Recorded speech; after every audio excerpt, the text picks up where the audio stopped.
ሰላም እንዴት ናችሁ? እንዴት ከረማችሁ?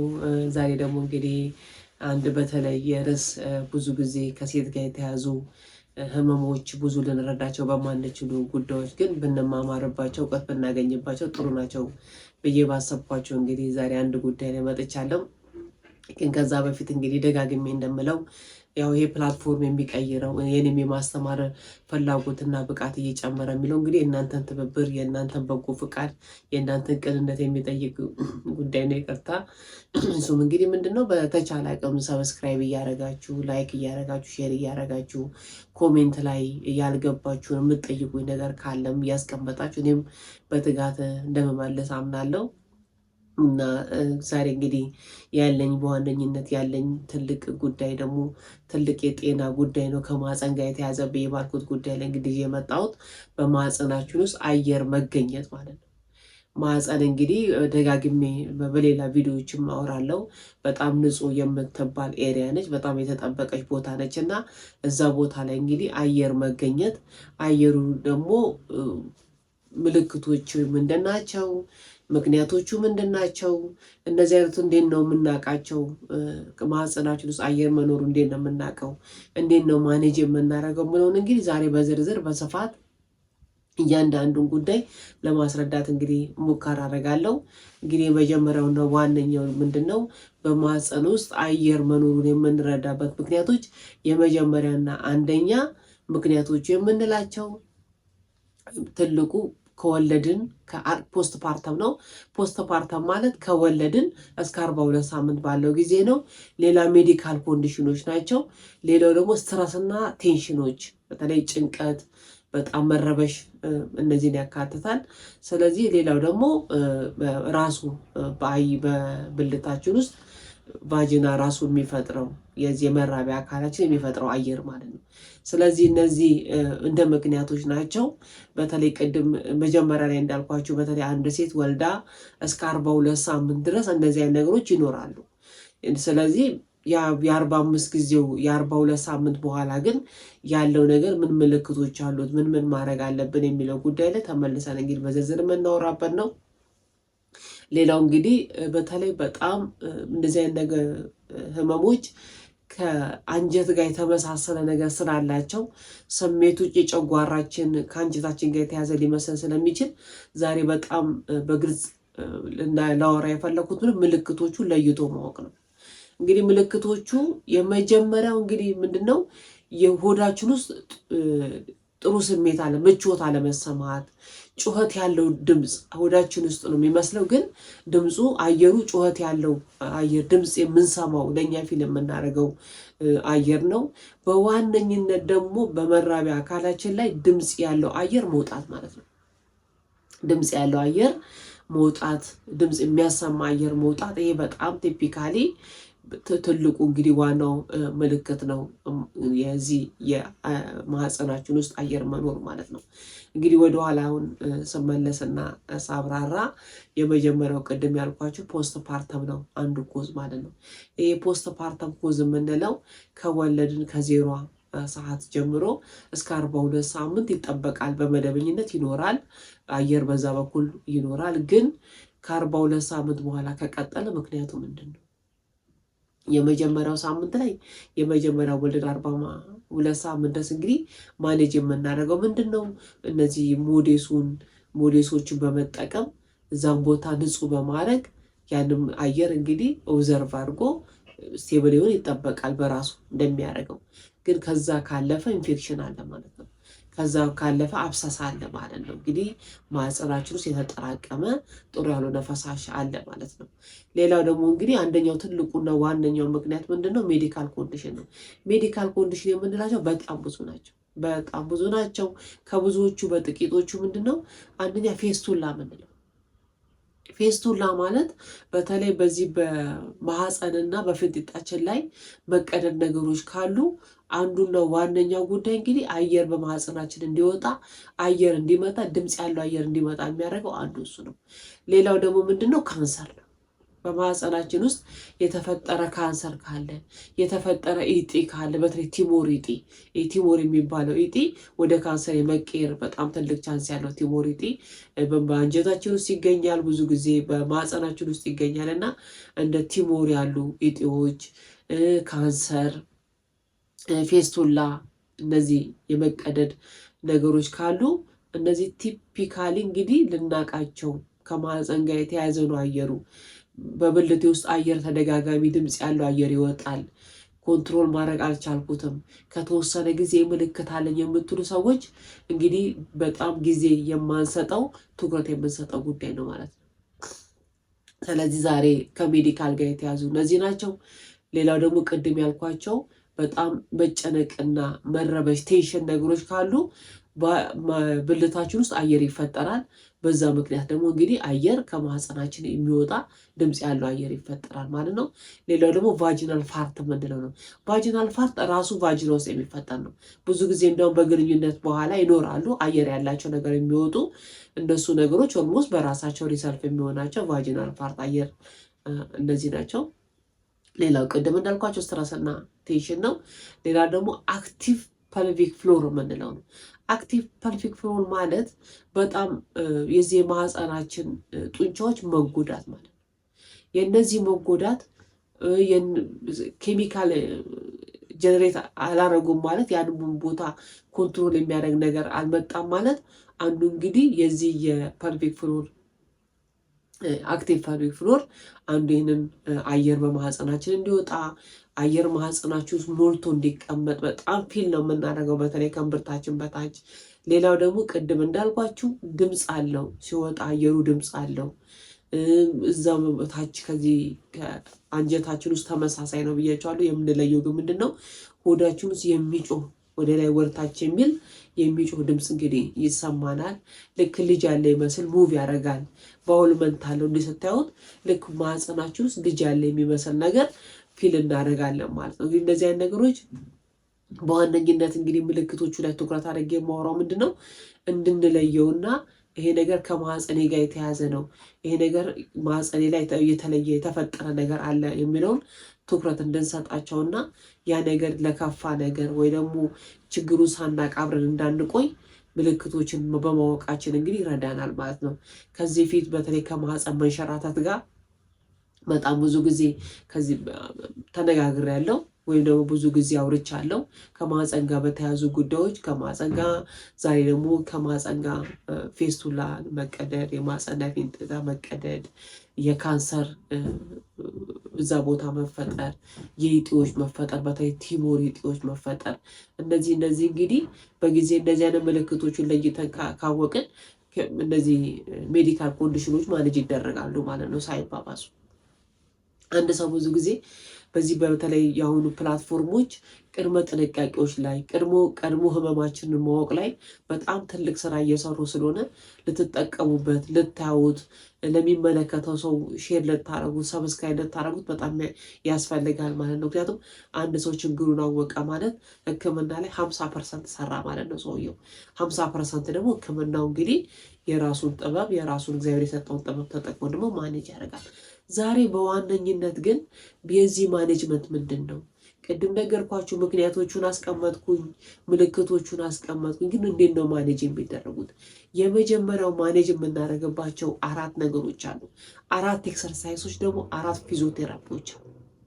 ከ4ቱ ፊዚዮቴራፒዎች ደግሞ 2 ተጨማሪ ማሳጆች አሉ። ስለዚህ እነዚህ ነገር ምንድን ነው የምናደርጋቸው የሚለውን ነገር እንግዲህ በዋነኝነት ከብዙ ቃል ይልቅ ያው በስዕል የተደገፉ በቪዲዮ የተደገፉ ነገሮች በጣም ሰዎችን በቀላሉ ሊያስተምሩ ስለሚችሉ ዛሬ በተቻለኝ አቅም በስዕል የተደገፉ ማስተማሪዎችን አብሬ አቀርባለሁ ማለት ነው። ከዚህ ጋር ታች አረገላቸዋለሁ። እንዴት ነው የሚሰራው? ምን አይነት ፊዚዮቴራፒ ነው? የት ነው ልሰራ የምችለው? ማን ነው ሊያግዘኝ የሚችለው የሚለው በዛው እየተረዳችሁ ታያላችሁ ማለት ነው። ምክንያቱም እነዚህ ኤክሰርሳይሶች ብዙ ቦታ የማይፈጁ በተለይ ዛሬ አኗኗራችን በጣም ጠባብ ኮንዶሚኒየም የምንኖር ሰዎች ሊኖር እንችላለን። በጣም ቦታ የማይፈጁ ትንሽ መመሪያ የሚፈልጉና ቤታችን ስንሰራ የምንችላቸው ነገሮች ስለሆኑ እነዚህ እንግዲህ 4 ፊዚዮቴራፒዎች አብራራለሁ ማለት ነው። እንግዲህ የመጀመሪያው ፊዚዮቴራፒ ነው ፐልቪክ ፍሎር ፊዚዮቴራፒ ነው። ፐልቪክ ፍሎር ፊዚዮቴራፒ አለ። ፐልቪክ ኤክሰርሳይዝ አለ። ፐልቪክ ኤክሰርሳይዝ ማለት ኪጋል ኤክሰርሳይዝ ነው። ከዚህ ፊት ከማህፀን መንሸራተት ጋር ከሽንት አለመቋጠር፣ ሽንትን ይዞ መቆየት ማቃት ጋር በተለይ ከቪዲዮ ጋር ተደግፎ አቅርቤዋለሁ። ሌላው እንግዲህ ፐልቪክ ፍሎር ፊዚዮቴራፒ፣ ፐልቪክ ኤክሰርሳይዝ፣ ማሳጅ። ሁለት አይነት ማሳጆች አሉ፣ ኢንተርናል ማሳጅ፣ ኤክስተርናል ማሳጅ። ምክንያቱም እነዚህ ማሳጆች ፐልቪክ ፍሎራችን ላይ ሳይሆን ብልቶቻችን ላይ የምናደርገው ማሳጆች ናቸው። እነዚህን እንግዲህ በደንብ ማብራራት ያለብኝ ነገር ይመስለኛል። ሌላው እንግዲህ ደግሞ ምንድን ነው ፖስቸራል ቼንጅ ፊዚዮቴራፒ ነው። ፖስቸራል ቼንጅ ፊዚዮቴራፒ የምንለው እሱም እንግዲህ በዛው በስዕል ላይ የተቀመጠ ነው። እንዴት አይነት ፖስቸራችንን ቼንጅ እያደረግን የምንሰራቸውን ኤክሰርሳይዝ በቪዲዮ ተደግፈን እናያለን። በጀርባ ተኝተን የምንሰራቸው አሉ፣ በደረት ተነጥፈን የምንሰራቸው አሉ፣ እግርና እጃችንን ከፍተን የምንሰራቸው ኤክሰርሳይሶች አሉ፣ የተለያየ ኤክሰርሳይሶች አሉ። እነሱን እንግዲህ በስዕል ተደግፎ አቀርባለሁ። ሌላው ደግሞ ዳውኒንግ አለ፣ ብሪዚንግ ኢን አለ፣ ብሪዚንግ አውት አለ። እነዚህ ሁሉ እንግዲህ የመጀመሪያው እና ይሄንን ጉዳይ ካወቅን በኋላ ራሳችንን በቤታችን ሆነን ያለምንም ወጪ የምናክምበት ነው ማለት ነው። ይሄንን ካረግን በኋላ ምንድን ነው ከዛ በኋላ ያለው ለውጥ ደግሞ የሚለው ለምን ያህል ደቂቃዎች ናቸው እነዚህ ነገር መደረግ አለባቸው የሚለውን ነገር እንግዲህ አሁን እያብራራው እመጣለሁ ማለት ነው። በተለይ ደግሞ ቀደም ብዬ ማንስቻለሁ። እነዚህ በተለይ ኢንተርናል እና ኤክስተርናል ማሳጆችን ማወቅ አለብን። ኤክስተርናል ማሳጆች ማለት በጀርባችን ተኝተን እንደሚመችን ሆነን የዚህ የብልታችን የላኛውን አካል በዚህ በኤክስ ቅርጽ ማሳጅ ማለት ነው። በኤክስ ቅርጽ አሁን እንደዚህ ይገባቸዋል። በኤክስ ቅርጽ እንደዚህ ማሳጅ ማድረግ በተለይ ከ4 እስከ 10 ሰከንድ ከላይ ያለውን በጀርባችን ተኝተን ሊሆናል እንደሚመቸን ቁጭ ሊሆን ይችላል። ያንን ማሳጅ ማድረግ እዛ ቦታ ያሉ ነርቮችን ማነቃቃት፣ እዛ ቦታ ያሉ መስሎችን እንግዲህ ስትሬንግዛቸውን እየጨመረ ይመጣል። በተለይ የላኛውን በቀን አንድ ጊዜ ከ4 እስከ 5 እስከ 10 ሰከንድ ድረስ ማሳጅ ማድረግ እንችላለን ማለት ነው። ሌላ ሁለተኛው ደግሞ ኢንተርናል ማሳጅ ነው። ኢንተርናል ማሳጅ መስፈርቶች አሉት። የመጀመሪያው መስፈርት ምንድነው? እጃችን በጣም ንጹህ መሆን አለበት። ምንም አይነት ጥፍር ሊኖረን አይገባም ማለት ነው። ጥፍሮቻችንን ቼክ ማድረግ አለበት። ጥፍራችን ማጠር አለበት። ምንም አይነት ከጥፍራችን ጋር የተያዘ ቆሻሻ ምንርባትም። እጃችን በትክክል ንጹህ መሆን አለበት። ሌላው ደግሞ ብዙ ጊዜ የወይራ ዘይት ብናዘጋጅ ይመረጣል ማለት ነው። ስለዚህ ከዛ ደግሞ አቀማመጣችንን በትክክል ለዛ ማሳጅ የሚመች ሁኔታ አቀማመጥ ማስተካከል አለብን ነው። ከዛ ምንድን ነው የምናደርገው? ሰዓት በተለይ ከ3:09 1 ሰዓት ፊት ለፊታችሁ እናንተ በተቀመጣችሁበት ፖዚሽን ሆናችሁ ሰዓቱን ቼክ ማድረግ አለባችሁ። ማሳጅ የሚደረገው ምንድን ነው? ከ3 ወደ 9 ከ9 ወደ 3 ማለት ማሳጁ የምናደርገው በጣታችን ነው። እጃችን ንጹህ ነው ብያችኋለሁ። የወይራ ዘይት አዘጋጅተናል። ያንን የወይራ ዘይት እጃችንን ከቀባን በኋላ በጣታችን ውስጥ ገብተን ከ3 እስከ 9 ባለው ሰው ማሳጅ ማድረግ አለብን ማለት ነው። በሚመቸን ሁኔታ ቁጭ ብለን ሊሆን ይችላል። የሚመቸን ከሆነ ተኝተን ሊሆን ይችላል። ያው ብዙ ጊዜ ግን ቁጭ ብለን ነው እንደዚህ አይነት ሜሴጆች ቁጭ ብለን ልክ እንቁራሪት አይነት ሼፕ ቁጭ ብለን ነው እንደዚህ አይነት ነገሮችን ማድረግ የምንችለው። ቦታችን ቁጭ ብለን በቦታ ኤሪያ ንጹህ መሆን አለበት። እጃችን ይቅርታ ንጹህ መሆን አለበት። ምንም አይነት ጥፍር ሊኖረን አይገባም። ይሄ እንግዲህ ምንድነው ጋይዶችን ማንበብ፣ መመሪያዎችን ማንበብ፣ ፊዚዮቴራፒስቶች እንዲረዱን በተለይ እንደዚህ አይነት ህመም ካስቸገርን ማማከር በጣም ይገባናል ማለት ነው። ከ3 እስከ 4 ሰከንድ ብቻ ነው በቃ ያንን ቦታ ማሳጅ የምናደርገው። ከ3 እስከ 4 ሰከንድ ከዛ መብለጥ የለባትም ማለት ነው። ስለዚህ ያንን ሰዓት ተከትለን ከ3:09 ከ9 ደግሞ 3 በሚለው መመሪያ መሰረት እነዛን ማሳጆች ማድረግ አለብን ማለት ነው። እነዚህ ማሳጆች፣ እነዚህ ፊዚዮቴራፒዎች ለምን ያህል ጊዜ ነው የሚቆዩት? እነዚህ ፊዚዮቴራፒዎች ደግሞ ከተጠቀምናቸው በኋላ ለሳምንታት ምንም አይነት ለውጥ ካላመጡ ምንድን ነው ማድረግ ያለብን የሚለውን በዋነኝነት ኮንሸስ ሆነን መንቃት አለብን ማለት ነው። የመጀመሪያ ምክንያቶቹን ማወቅ ነው። በሁለተኛ ደግሞ ምልክቶቹን በተለይ በትክክል ምልክቶቹን ማወቅ ነው። ሶስተኛ ደግሞ እነዚህን ፊዚዮቴራፒዎችን እነዚህን ኤክሰርሳይሶችን መስራት ማለት ነው። ከዛ አራተኛና በዋነኝነት እንግዲህ ሜዲካል የሆነ ኮንዲሽን ይኖራል ማለት ነው። ይሄ ሜዲካል ኮንዲሽን ደግሞ እንግዲህ ከኛ አቅም በላይ ነው። የሚመለከተውን ሐኪም ማማከር አለብን። ካማከርናቸው በኋላ እንግዲህ የሚደረጉ ምርመራዎች አሉ። የሚደረገው ምርመራ እንግዲህ ከማህፀን ጋር የተያዙ የአልትራሳውንድ፣ የኤምአርአይ፣ የሲቲ ስካን ምርመራዎች ይደረጋሉ ማለት ነው። በተለይ እነዚህ ምርመራዎች ለምንድን ነው የሚጠቅሙን? ቅድም እንዳልኳችሁ ፌስቱላ ተፈጥሯል በማህፀናችንና በፊንጢጣችን መሀል ከወለድን በኋላ የተፈጠሩ ችግሮች አሉ ወይ? ኢንፌክሽን ተፈጥሯል፣ አብሰስ አለ ወይ ማህፀናችን ውስጥ? ሌላው ደግሞ በዋነኝነት ቅድም እንዳነሳሁላችሁ ካንሰር ተፈጥሯል ወይ? ይሄ ቲሞር ይጢ ተፈጥሯል ወይ? ስለዚህ እነዚህ በተለይ ኤምአርአይዎች ማህፀናችን ውስጥ የተፈጠረውን ጋዝና ምክንያቶቹን ለይተው ያወጣሉ ማለት ነው።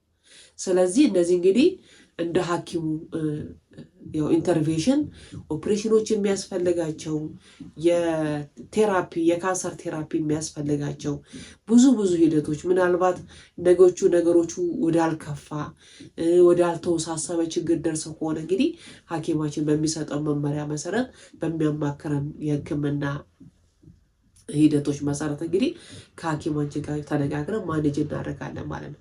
እንግዲህ በዋነኝነት እንደዚህ አይነት ትምህርቶችን ሼር እንግዲህ ለማድረግ ይዤ የመጣው ምንድን ነው ነገሮቹ የመጀመሪያ ሳይባባሱ መቆጣጠር ነው። ሁለተኛ ደግሞ ችግሮቹ ካሉ በጊዜ ማኔጅ ማድረግ ነው። በተለይ ካንሰርን ቀድመን ካወቅን ላልከፋ ችግር ላልከፋ የማህበራዊ፣ የመንፈሳዊ፣ የአካላዊ፣ የስነ ልቦናዊ ውስብስቦቹ ሳንገባ እኛም ፋሚሊዎቻችንም የከፋ ነገሮች ሳይደርሱ በጊዜ ሊታከም ካልሆነም ማህፀናችን ወጥቶ እኛ በሰላም እንኖር የምንችልባቸው ሁኔታዎች እንግዲህ ቀድሞ ይፈጠራሉ ማለት ነው። ይሄ በሕክምና ዓለም ላይ ቀድሞ እውቀትን ማግኘት ቀድሞ ሁልጊዜ ስለ ራስ ትኩረት ሰጥቶ ነገሮችን መከታተል በጣም አስፈላጊ ነው።